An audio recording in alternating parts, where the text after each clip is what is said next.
आपका एक बयान बहुत वायरल हो रहा है जिसको लेकर घमासान मचा हुआ है कि आप कह रहे हैं कि महाकुंभ के अंदर जाने वाले लोग पाप करने वाले होते हैं। क्या कहें? नहीं, मैंने कहा कि जिन्होंने पाप किए हैं, मैं यहाँ जहाँ रहता हूँ उससे 50-60 किलोमीटर पे हरिद्वार है और हम बचपन से ये सुनते आए हैं हिंदू धर्म के धार्मिक गुरुओं से कि गंगा जी में जाके अपने पाप धो और पापों से मुक्ति ले लो।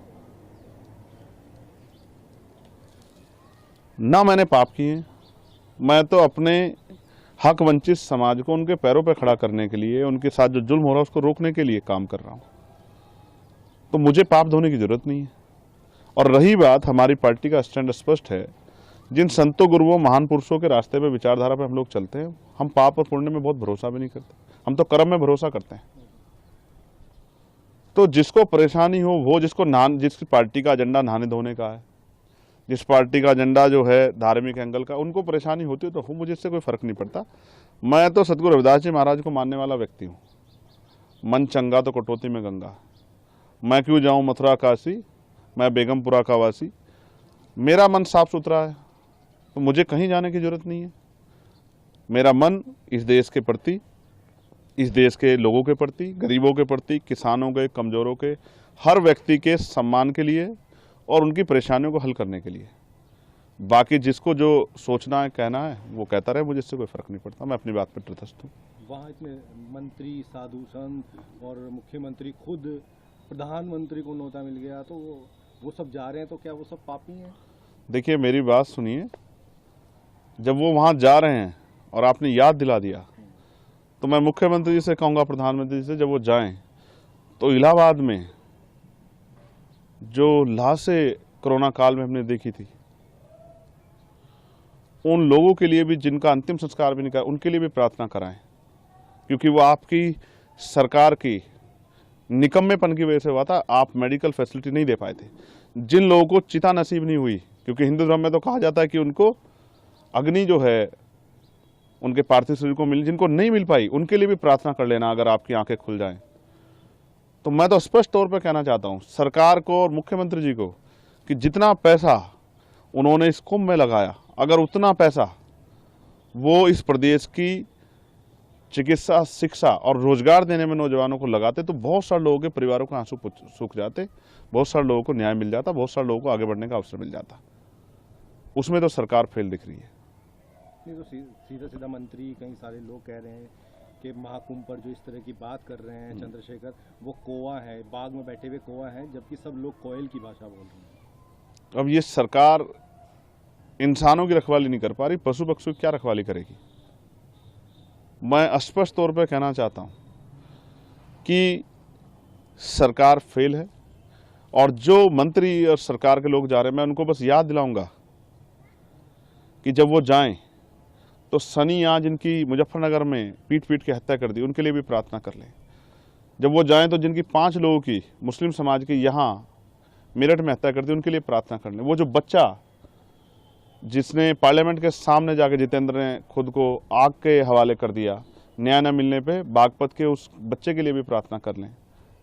जब वो जाएं, अमन जिसकी पुलिस ने पीट पीट के हत्या कर दी लखनऊ में, उसके लिए भी प्रार्थना कर लें। रामचंद्र मौर्य जिसकी पीट पीट के अभी लखीमपुर खीरी में हत्या कर दी है, उसके लिए भी प्रार्थना कर लें। 69 शिक्षक भर्ती के बच्चों को उनका हक मिल जाए, उनकी फाइल खुल जाए, उसके लिए भी एक बार वो सोच लें। जो महिलाओं पर अन्याय अत्याचार हो रहा है, उसके बारे में भी सोच लें। किसानों के जो बुरे हाल है, किसान, हमारे नेता दल्लेवाल जी बैठे हैं जीवन मरण के बीच में अपनी समस्याओं को लेकर किसानों को, उनके लिए भी सोच लें। इस पे तो ये निकम्मी सरकार कुछ सोच नहीं रही है। तो इनका एजेंडा जो है नहाने धोने का और धार्मिक एजेंडा, इन पे मैं कुछ कहना नहीं चाहता। इनको जो कहना है कहें, लेकिन जनता इनको आने वाले समय में सबक सिखाएगी। तो अगर चंद्रशेखर को निमंत्रण मिलेगा तो क्या महाकुंभ में जाएंगे? देखिए, आपने सवाल के बीच में ये भी कहा कि कई धार्मिक गुरुओं ने भी इस पर टिप्पणी की है, और मैं विज्ञानवादी व्यक्ति हूँ, मुझे हंसी आती है। मैंने देखा कि जब हम वर्ल्ड कप खेल रहे थे क्रिकेट का, तो यहाँ बहुत सारे हवन यज्ञ हुए और फिर भी हार के आए। मैंने ये देखा कि एक संत ने कहा कि हम ऐसा हवन यज्ञ करेंगे इस बार कि पाकिस्तान नक्शे से बाहर हो जाएगा। तो उनसे कहूँगा कि चाइना के लिए भी कर लेना। और अगर इस तरह से, पाकिस्तान में तो हिंदू भी रहते हैं जिनके लिए आप रोज चिंता करते हो, तो उनको भी, उनके जीवन को भी समाप्त करना चाहते हो नक्शे से हटा के। इन्हीं एक संत ने कहा कि मरे मुलायम काशी राम, प्रेम से बोलो जय श्री राम। आप ऐसे लोगों को मैं ना संत मानता, ना उनकी भाषा को संत वाली भाषा मानता। संत का मतलब होता है जो मानवता के लिए जिए, जो सुख सुविधा को छोड़ के जनता को किस तरह से उनके जीवन में समस्याएं खत्म उसके लिए जिए। यहाँ तो सुख सुविधाएं लोग ले रहे हैं और अपने आप को बहुत बड़ी बड़ी बातें करते हैं, लेकिन सच तो कुछ और है। मैंने तो कोरोना काल देखा, अगर जितना पैसा वहां लगाया गया, इतना शिक्षा चिकित्सा पे लगाया होता तो इतने लोगों की जान नहीं जाती। और ये सब चीजें सरकार की देख रेख में, और कम तो बहुत जल्द जल्द आता है। फिर भी हमारे देश में कोरोना जैसी महामारी आ गई, इतने लोगों की जान चली गई, लॉकडाउन लग गया, मजदूरों की इतने लोगों की जान चली गई। तो मेरा काम है अपने संतों गुरुओं महापुरुषों की विचारधारा को लोगों तक पहुंचाना। जब ये अपने धार्मिक एजेंडे को स्थापित करने के लिए हमारे लोगों को गुमराह करने का काम करें, मैं अपने लोगों को जागरूक करने का काम करूं। मैं किसी को रोक थोड़ा ही रहा हूं, जिसको निमंत्रण मिला वो भी और जिसको नहीं मिला वो भी जाए। लेकिन मैं याद दिलाऊंगा कि ये संत ही थे जो जब राम मंदिर का शिलान्यास हुआ तो इन्होंने प्रधानमंत्री पे बहुत सारे सवाल खड़े किए थे, इस भाजपा पे सवाल खड़े किए थे, इनके जो है उस कार्यक्रम पे तिथि पे सवाल खड़े किए थे। इन्होंने तो किसी की नहीं सुनी। है तो खुद को आस्था का सबसे बड़ा स्वरूप बताते हैं। मैं तो वैज्ञानिक दृष्टिकोण की बात कर रहा हूँ। मान्यवर काशीराम साहब जो हमारे नेता हैं, मैं आखिरी तौर पर आपसे कह रहा हूँ, मैं उनको गुरु मानता हूँ, मैं उनका चेला। उन्होंने कहा, उन्होंने पंडाल लगाया, उन्होंने कहा जिनको इस जन्म में मुक्ति चाहिए, अपने दुखों का नाश करना है, वो हमारे साथ आ जाएं, और जिनको अगले जन्म की परवाह है वो कुंभ में चले जाएं।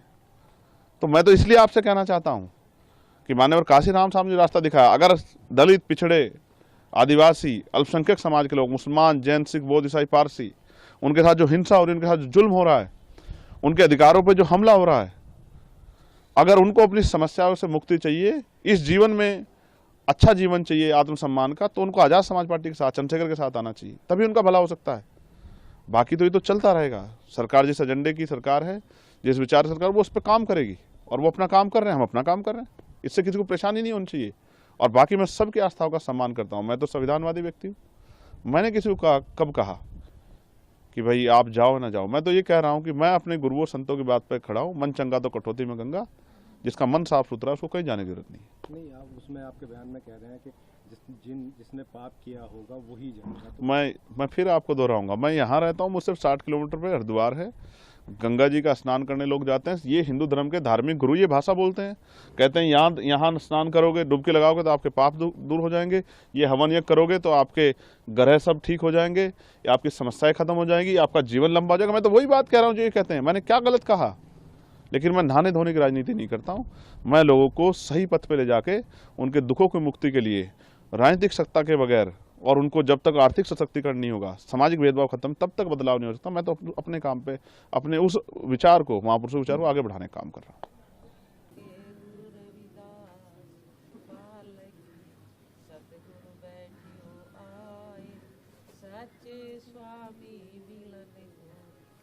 जैसा जो कि हमने पाप करंता दंता पतित पवन नाम कैसे उनका राहो तुम्हें को अंतर्यामी जन के जनते स्वामी शरीराध्य विचारो रविदास समझल समझावे जब बोजी